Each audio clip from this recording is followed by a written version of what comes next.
I've seen some of the highest achieving students lose the easiest marks on this style of question, so let's solve it.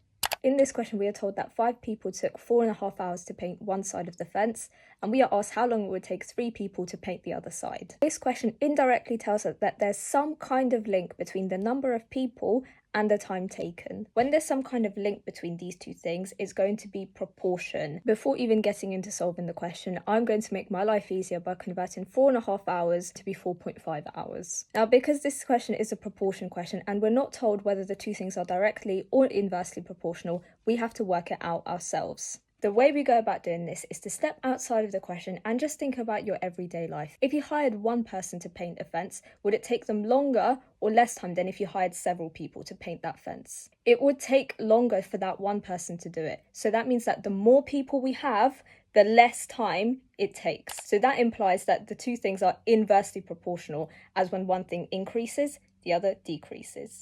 Now that we figured out that the two things are inversely proportional, we can begin to form our equation. So it means that 5 equals k divided by 4.5. Multiplying both sides by 4.5, I get 5 times 4.5 equals k, and k equals 22.5. As in our first equation, we had the number of people being inversely proportional to time. We're going to form the exact same thing for our second equation. As we had 3 people, we're going to make that equal to 22.5 divided by x, which is just going to be the unknown for the amount of time.